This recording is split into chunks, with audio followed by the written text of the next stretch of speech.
This your boy Down Low back for another reply. But before then, let's talk about something that's going on in the music industry, man. Now, do you guys remember the TV show Pimp My Ride? I know this is a little bit off of hip-hop and such, man, but this was a very good article that dropped. This article pretty much gave us insight on what happened to a lot of the damn cars that was on that fucking show, man. And does it surprise anybody that within a month, they pretty much broke down and they were damn useless? They went into how the show was just straight up staged, like how they did multiple takes to show excitement of people getting picked and the excitement of people seeing their car and such, in which they really wasn't. They just had to take multiple damn takes, which that was expected to. How a lot of the technology that they put into these cars and shit, a lot of it didn't fucking work. It was bad wiring.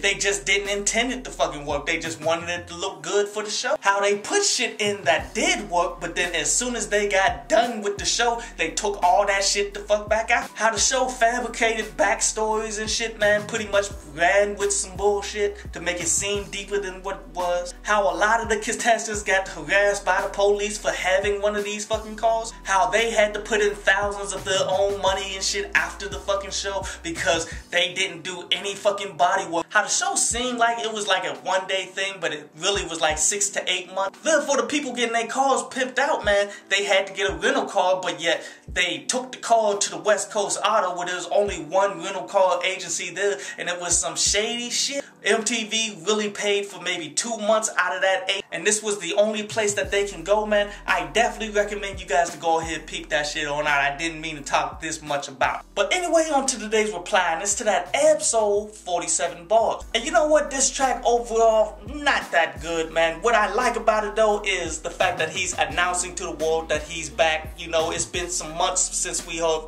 anything from Ab Soul, man, since he got on hiatus, since the tour and all of that shit, man. But now he's back, and hopefully we'll get much better music to come. But this right here seems to be just like the warm-up type shit. Now this track is supposed to be, you know, 47 bars to represent the 47 cities that his tour went on.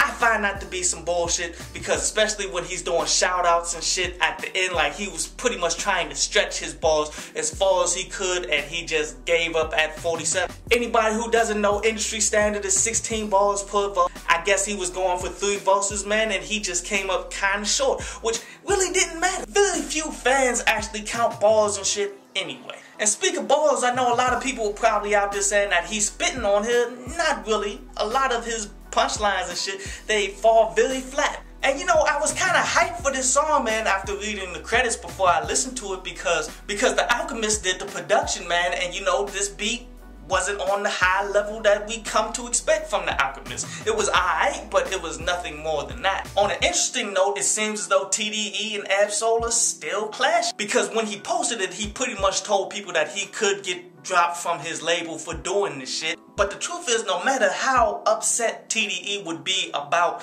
him releasing just a new track just randomly type shit, man, they would never drop him, because right now labels would pounce on that shit and profit pretty damn decently, because they already built up his name and shit. Like, it seems as though he's pretty much pushing it to do that. But real talk, TDE ain't that damn stupid to be provoked into something like that. But we'll see what happens with it. Overall, man, this joint is worth a listen, but really nothing much more than that you did. Like, I'm hoping for a lot better to come from Ab Soul. But anyway, on to today's article from downloadpass.com. And today's article is about scared rappers, man. And there's nothing worse in this game than fucking scared ass rappers, man. See, these dudes are the ones that talk that big game about how they gonna be super successful, they gonna be the biggest and best in the game, but yet when they finally get done recording a project, they too scared to promote that shit, to let anybody else hear it, but then turn around and complain about how they're not fucking famous. They're really too scared to approach people, to be denied and shit, to be told your shit is whack, to be told that you're not going to make it anywhere, when